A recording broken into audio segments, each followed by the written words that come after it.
ध्यान देना थोड़ा सा, एक बहुत सुंदर प्रसंग यहां वर्णित होता है। मेरी जीजियों, मेरे जीजाओं, मेरी बेटियों, बेटाओं, मेरी माताओं, मेरे बुजुर्ग माँ बाप, जितने भी यहाँ कथा में बैठे हैं उनको मैं नमन कर कर कहूँगा। और जितने आस्था चैनल के माध्यम से पूरे विश्व में, पूरे देशों में, विदेशों में बैठकर इस पवित्र कथा का जो लाभ ले रहे हैं उनसे भी निवेदन करूँगा कि मेरे शिव को पाने के लिए दिखावे की जरूरत नहीं पड़ती है। मेरे शिव को पाने के लिए बहुत आडंबर की जरूरत नहीं पड़ती है। मेरे शिव को पाने के लिए बहुत अहंकार की जरूरत नहीं पड़ती है।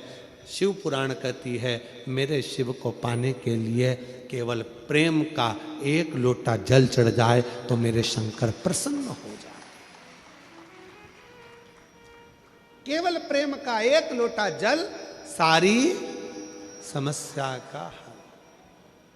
एक लोटा जल प्रेम का, वात्सल्यता का, स्नेह का, करुणा का, शक्ति भक्ति के साथ आप शिव जी को चढ़ाइए। शिव को तुम्हारे शक्ति से भी मतलब नहीं, शिव जी को भक्ति से मतलब, भक्ति से।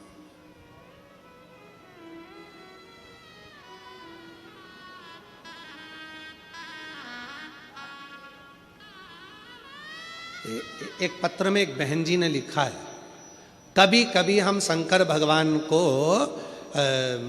ब्रश से रगड़ देते हैं।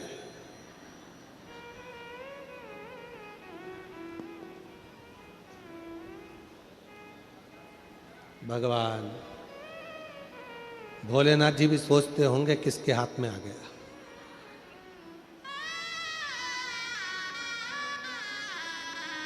महाराज, शिव जी को ब्रश से रगड़ने की जरूरत नहीं है। फिर किसी ने कहा कि हम भोलेनाथ जी को जब काले पड़ जाते हैं तो हम उन पे नींबू लगा के रगड़ देते हैं। ना ना, नहीं, ना नींबू का रस, ना नींबू, और ना ही ब्रश, ना साबुन, ना तुम्हारा सर्फ, कुछ भी नहीं, कुछ भी नहीं। बाबा को अगर रगड़ना ही है तो हल्दी डालो, जल डालो और बाबा को अच्छे से हल्दी और चंदन से लेपन कर कर खूब रगड़ो। कौन मना कर रहा है? जरूरी नहीं कि सर्फ, साबुन या ब्रश लगाओगे या बहुत नींबू का रस लगा के उनको रगड़ोगे तो ही साफ होंगे। ना ना, प्रेम।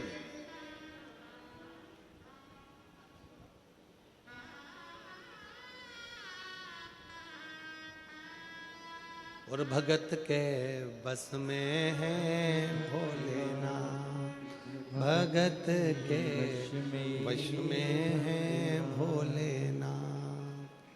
भगत बिना ये कुछ भी नहीं है, भगत बिना ये कुछ भी नहीं है। भगत की जान भगत के वश में है भोलेनाथ। भगत प्रेम। लंका के राजा रावण ने अहंकार रखकर कैलाश पर्वत को उठाना चाहा, हाथ दब गए। 20 भुजा का बल, हजारों हाथों का बल लंका के राजा रावण ने लगा दिया तो भी उठा नहीं पाए। अगर उठा नहीं था, प्रेम के बल पर उठा लेते, उठ जाते। प्रेम के बल पर।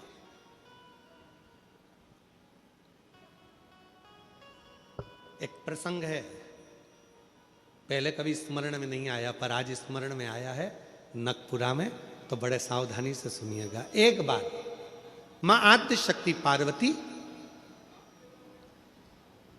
अपनी सखी गजमुखी के पास गई। क्या नाम था उनकी सहेली का? गजमुखी। जम के बोलो, गजमुखी। उनकी सखी गजमुखी के पास गई। ध्यान देना थोड़ा सा। एक शिवजी के गण नंदी और एक पार्वती जी की सहेली गजमुखी। कहते हैं शंकर भगवान के गण नंदी इतने सुंदर थे कि उनको देखकर अप्सराएं भी उनकी ओर आसक्त हो जाती थी। इतने सुंदर। तब बाबा देवाधिदेव महादेव की आराधना में नंदी लग गए। शिवजी ने कहा वर मांगो तुमको क्या चाहिए, तो कहा कि मेरा मुख बदल दो, मुझे ये मनुष्य का चेहरा नहीं चाहिए। क्यों? अगर ये चेहरा रहेगा तो लोग मेरी ओर आसक्त होंगे और मैं आपकी भक्ति नहीं छोड़ना चाहता, इसलिए मुझे ये चेहरा हटाकर आप नंदी का चेहरा लगा दीजिए और मुझे आपका शिष्य बना दीजिए। दूसरे नंबर पर है माता पार्वती जी की सहेली गजमुखी। इतनी सुंदर सुंदर जो आज के ज़माने में दिन भर इंस्टाग्राम पर और फेसबुक पर और ना जाना कौन कौन से वो सोशल मीडिया पे आप जितनी भी सुंदर सुंदर कहते हो ना, कितनी सुंदर, ये सब जितनी दुनिया की सुंदरता है पार्वती जी के साथ रहने वाली एक उनकी सखी गजमुखी के चरणों की धूल के बराबर है। चरणों की धूल के बराबर। इतनी सुंदर थी गजमुखी। एक दिन गजमुखी आई पार्वती जी के पास। गौरा ने कहा क्या बात है, क्या हो गया? एक वर चाहती हूं तुमसे। क्या वर है? बस मैं चाहती हूं कि जब भी मैं तेरे साथ चलूं पूरी दुनिया की दृष्टि केवल तुझ पर रहे, मुझको कोई ना देखे, ऐसा वर चाहिए। पार्वती जी ने कहा इतनी स्त्री की सुंदरता तो उसके चेहरे से ही होती है और तू ऐसा वर मांग रही? नहीं, मुझे बस तू वर दे दे, ऐसा वर दे दे। पार्वती जी ने कहा तुझे जो अच्छा लगे वो प्राप्त कर ले, मुझे हाथी का मुख लगा दे। हाथी का, ठीक है। गजमुखी हो गई पार्वती जी, बहुत सुंदर। अब एक बार गजमुखी ने नंदी से संवाद कर लिया।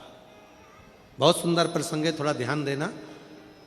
पहली बार स्मरण में आया इसलिए उसको सुनाने का मन कर गया। बहुत सुंदर प्रसंग। गजमुखी ने नंदी से एक बार संवाद कर लिया। दोनों की खींचातानी होने लगी। नंदी कहने लगे भोलेनाथ जी के भार को मैं अपने कंधे पर लेकर चलता हूं, मेरी पीठ पर शिव और शक्ति दोनों विराजमान होते हैं, मैं उन दोनों को भ्रमण कराते रहता हूं। देखा मुझ में बल, मैं शिव और शक्ति को अपनी पीठ पर बिठाकर घुमाता रहता हूं। गजमुखी सुनती रही। गजमुखी ने कहा रे नंदी, ये तेरा भ्रम है कि तू शिव को उठाकर लेकर जा रहा। ये तेरा भ्रम है कि शंकर भगवान तेरी पीठ पर बैठकर जा रहे हैं। शंकर भगवान को लंका का राजा रावण भी ले जाना चाहता था, पर भगवान शंकर ने अपने अंगूठे को, मात्र पांव के अंगूठे के नख को इतना सा दबाया था और रावण ने पूरा बल लगा दिया था तो नहीं उठा पाया था। जरा सोच नंदी, वो तो शंकर भगवान की कृपा है तुझ पर, इसलिए शिव जब तुझ पर बैठते हैं हल्के हो जाते हैं, इसलिए तेरे साथ चले जाते हैं। पर नंदी मानने को तैयार नहीं। जब नंदी नहीं माना तब गजमुखी ने कहा कि नंदी मेरी बात मान ले। नंदी कहते नहीं, अगर तुम कहती हो कि शिव हल्के हो जाते हैं भक्त के लिए, तो तुम ऐसा कुछ कर कर बता दो कि शंकर भगवान तुम्हारे कहने पर बैठ जाए। ठीक है।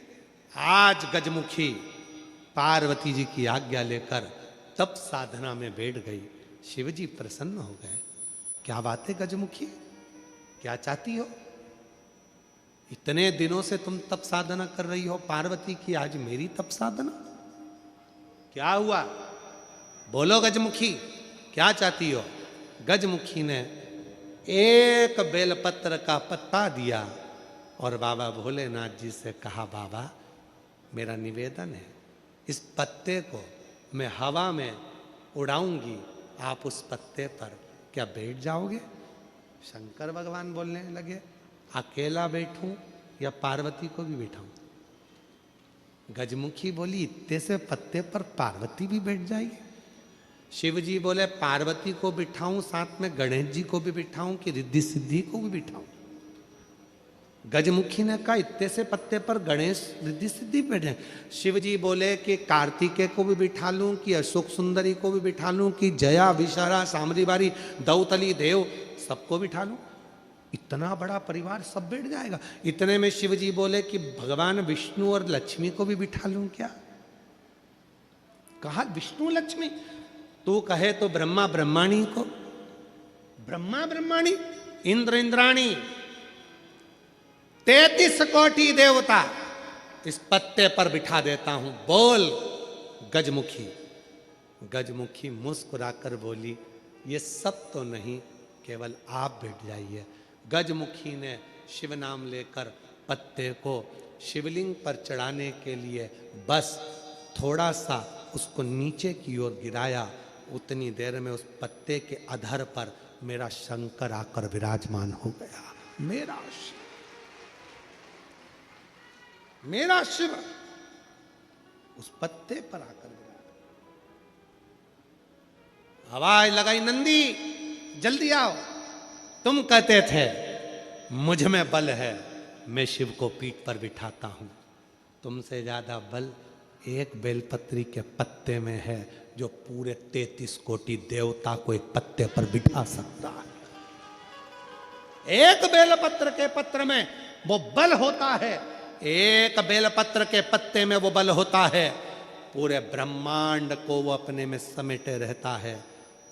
तब भगवान शिव ने प्रसन्न होकर कहा, सुनो गजमुखी, आज मैं प्रसन्न हुआ, तुम्हें वर देता हूं। जब भी पृथ्वी पर मृत्युलोक में कोई पार्थिव शिवलिंग का पूजन करेगा और पार्थिव मिट्टी का जब कोई शिवलिंग बनाएगा, उस शिवलिंग को केवल थाली पर, पाटे पर या लक्कड़ पर नहीं, मेरा बेलपत्र रखकर जब उस पर कोई शिवलिंग का निर्माण करेगा, जो कामना वो चाहेगा उसकी कामना शिव उसी क्षण पूरा कर देगा, उसी क्षण पूरा। आप में से कितने लोग हैं जो पार्थिव लिंग का निर्माण करते हैं? हाथ उठाओ। करते हो सब? वैसे नहीं करते होगे तो सावन में अपन लोग सब मिलके ही करते।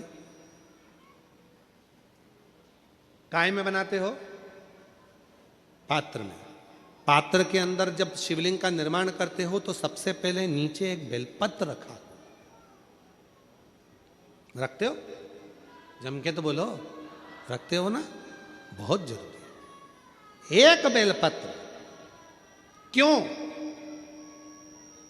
कहते हैं जब हमने शिवलिंग बना लिया, पूजन चालू कर दी, पानी डालना प्रारंभ करा, ये तो मिट्टी है, धीरे धीरे पानी चढ़ते चढ़ते गलने लगती है।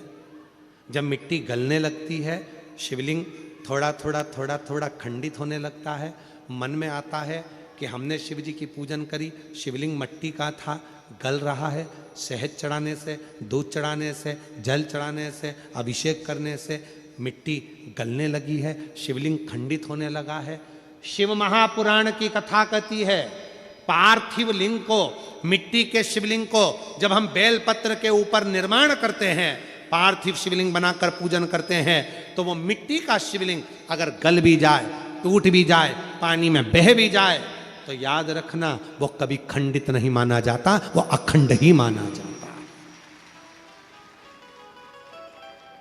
जब तक आपकी पूजन चलेगी तब तक वो अखंड ही माना जाएगा, जब तक उसका विसर्जन नहीं होगा। उसकी विसर्जन नहीं होगा तब तक वो अखंड कहलाएगा, अखंड। अब कई लोग कहते हैं गुरुजी वो पानी में हमने रखे रखे वो पानी चढ़ाते ना, वो उसमें छेद हो जाता, वो पूरा गल जाता। गलने दो ना, बेलपत्री पर है ना, बेलपत्र पर है ना, तो क्या चिंता। अखंड है, अखंड। कितना सुंदर कहा है शिव महापुराण के अंदर।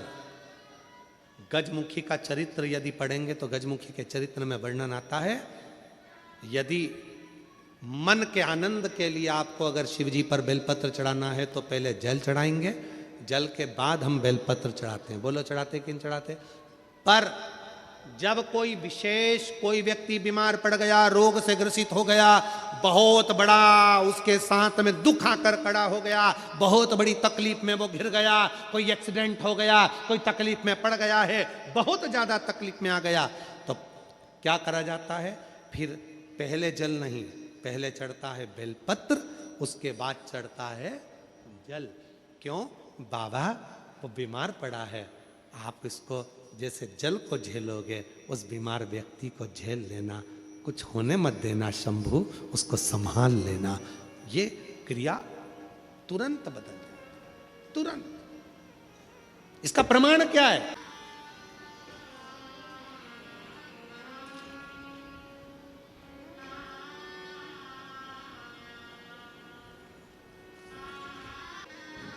हे त्रिपुंडधारी, हे त्रिशूलधारी, हे त्रिपुंडधारी, हे त्रिशूलधारी, महादेव नमन चरणों में स्वीकार कीजिए, सबका किया है मेरा भी उद्धार कीजिए, उद्धार कीजिए, है त्रिपुंडधारी, है त्रिशूलधारी। मेरी जीजियों, ये दुनिया की दृष्टि में केवल शिव पुराण की कथा है। ये दुनिया की दृष्टि में लोगों को लगता है सियोर वाला बाबा आता है, कथा सुनाकर चले जाता है, पर जिसने पंडाल की महत्वता को जान लिया, जिसने कथा के पंडाल की मिट्टी की महत्वता को जान लिया, जिसने शिव महापुराण की महत्वता को जान लिया, बाबा ने उसका हाथ पकड़ लिया। किसका भरोसा, किसके आश्रित? और फिर निवेदन करूं मेरी बहनों, मेरी जीजियों, जीजाओं, मेरी बेटियों, बेटाओं, मेरे भाई, मेरी बहन, मेरे बुजुर्ग माँ बाप, याद रखना, ये कुबरेश्वर धाम से चलकर ये शिवपुराण अगर तुम्हारे क्षेत्र में आई है तो तुम्हें कुछ देने के लिए आई है, कुछ लेने के लिए नहीं। कुछ देने के लिए 5 दिन झोली पसार कर उसको नमन कर कर, प्रणाम कर कर, दिल से उससे प्रार्थना कर कर, उससे अपने मन की बात कहकर सब कुछ प्राप्त कर सकते। मिलता रहेगा आपको जो कुछ भी चाहिए, जो कुछ मिलता रहेगा आपको जो कुछ भी चाहिए। ये उस पर भरोसा, उसकी दृढ़ता, उसका विश्वास आपके भीतर हो। महाराज, जब आप प्रसन्न रहें तो पहले जल चढ़ाएं, बेलपत्र चढ़ाएं, पर यदि घर में तकलीफ है, दुख आ गया, कोई बहुत बड़ी घटना हो गई, घात लग गई, तब उस समय पर जल पहले नहीं, पहले बेलपत्र चढ़ाओ शिव जी पर, फिर जल चढ़ाओ। जब आप बेलपत्र चढ़ाएंगे उसके बाद जल चढ़ाएंगे तो वो बेलपत्र आपके घर में जो तकलीफ है, कोई हॉस्पिटल में पड़ा है, दुखी है, उसको वो झेल लेता है, फिर उसको भटकने नहीं देगा। बाबा उसको ठीक कराकर भेज ही देगा अपने घर की ओर, उसको संभाल लेगा, संभाल लेगा। विश्वास की पूर्णता, भरोसे की पूर्णता शिव कथा कह रही है। भगवान शंकर का पवित्र चरित्र कह रहा है। भगवान गजमुखी ने एक बेलपत्र पर देवाधिदेव महादेव को विराजमान कर दिया। एक बेलपत्र की महत्वता को जो जान जाए उसकी जीवन आनंदित हो जाता है। एक बेलपत्र की महत्वता बेलपत्र के वृक्ष के नीचे लगाया गया दीप, बेलपत्र के नीचे चढ़ाया गया जल, बेलपत्र के नीचे बैठकर चढ़े हुए जल का अपने ऊपर प्रोक्षण, बेलपत्र के वृक्ष के नीचे ब्राह्मणों का भोज, बेलपत्र के वृक्ष के नीचे बैठकर किसी सौभाग्यवती नारी को खीर का भोग, बेलपत्र के वृक्ष के नीचे बैठकर किया गया भोजन हमें अमृत की तुल्यता प्रदान कर देता है, अमृत की तुल्यता दे देता। इसीलिए कुबेरेश्वर धाम पर आने वाले, सीहोर कुबेर भंडारी के दरवाजे पर आने वाले जितने शिव भक्त होते हैं, जहां पीछे की ओर बेलपत्र की वाटिका है, जहां पर 11-21 पेड़ बेलपत्र के बहुत आनंद के साथ लगे हैं, उसके नजदीक में बैठकर लोग अपना भोजन बड़े भाव से ग्रहण करते हैं, भाव से वहां बैठकर। हाँ, ये जरूर है कि अभी कुबेरेश्वर धाम पर थोड़ा काम चल रहा है, तो बट वृक्ष के उधर भी काम चल रहा है और साथ में जहाँ बेल वाटिका है वहाँ भी काम चल रहा है, तो लोग कम पहुँच पाते। पर आने वाले समय में जब आप लोग कुबेर भंडारी के दरवाजे पर सीहोर पहुँचेंगे, तो जो बरसों 500-600 साल पुराना जो बट वृक्ष है उसका जब दर्शन करेंगे, बेल वृक्ष का वाटिका का दर्शन करेंगे, तुमरू का कॉरिडोर का दर्शन करेंगे, तो जीवन का एक आनंद आपको प्राप्त हो, आनंद। और हम आज प्रयास करेंगे, आज शाम को हम अगर फ्री रहेंगे तो शिव महापुराण में जहाँ पर बेल की इतनी महत्वता लिखी है कि बेलपत्र को चढ़ाने से, बेलपत्र के नीचे जल का प्रोक्षण करने से, बेलपत्र के पेड़ के नीचे जल चढ़ाने से, दीप लगाने से क्या क्या फल प्राप्त होता है, आज अगर होगा तो हम अपने YouTube पर भी उसको अवश्य पूरी पुराण में उसको पढ़ते हुए, दिखाते हुए उसका पूरा वर्णन करेंगे और आप लोगों को वो सोशल मीडिया से पहुंचे, प्रयास करें दिखाने। शिव तत्व है, उसको समझो। कथा चल रही है मंथन की, और बड़ी विशालतम कथा है मंथन की, जिसको हमने इस पवित्र आनंद के साथ ग्रहण कर रहे हैं, मंथन की। और ये कथा आगे, इसमें बहुत सारा वर्णन है इस मंथन की कथा में, समय की सीमा है पर कथा की थोड़ी ना सीमा है, तो उसको हम प्रयास करेंगे। अभी देवराज नाम के ब्राह्मण का प्रसंग लेते हैं, और ये जो मंथन का प्रसंग है इसको पुनः लिया जाएगा, और इसमें 3 तरह के पुष्प का जो वर्णन है इस मंथन के प्रसंग में। नारी के गर्भाशय में जो गांठ हो जाती है, वो गर्भाशय की गांठ समाप्त कैसे करी जाए, पुरुष के कहीं भी अंग के अंदर अगर वो गांठ पड़ जाती है तो उस गांठ को कैसे समाप्त किया जाए, उसके अंतर्गत ये मंथन का प्रसंग बड़ा सुंदर है। उसमें पुष्प की महत्वता कल के प्रसंग में उसका स्मरण करेंगे। आज देवराज ब्राह्मण का प्रसंग लेते हैं। तो कुछ देवराज नाम का ब्राह्मण जो कि अपने कर्म से वंचित हो गया था, चोरी करने लगा था और चोरी के धन को लेकर जा रहा था। शिवालय में जाकर उसको शरीर में ताप पड़ गया, बुखार आने लगा, शरीर उसका कांपने लगा, ठंड लगी शरीर बहुत। तब 2 क्षण की शिव महापुराण की कथा सुनी उसने और बेलपत्र के वृक्ष के नीचे प्राणों को त्याग दिया, शिव के धाम चला गया, शंकर के। फिर वर्णन आता है एक बिंदुक नाम का ब्राह्मण जिसकी धर्मपत्नी का नाम चंचुला था, पानी में डूबकर मर गया था, प्रेत योनि में पड़ गया, पानी में डूबकर मर गया। गहरा जलाशय है, नदी, तालाब, बावड़ी, झरने, नदियां, कुएं, बावड़ी, ध्यान रखो छोटे बच्चे इसके पास ना जाए, जलाशय के पास ना जाए। बिंदु प्राण छोड़ दिए, प्रेत योनि में पड़ गया। चंचुला देवी ने काशी में शिव पुराण कथा सुनकर पार्वती जी की सखी बन गई और फिर प्रार्थना करी तुमरुका जी से। शिव महापुराण के यजमान स्वयं देव अधिदेव महादेव ईश्वर जी गोरा जी बने और बड़े भाव से कथा कर तत्व ग्रहण कर रहे हैं। और पवित्र शिव महापुराण की कथा तुमरुका जी के मुख से प्रारंभ होती है। जोरदार ताली बजाएं ईश्वर गोरा जी के लिए।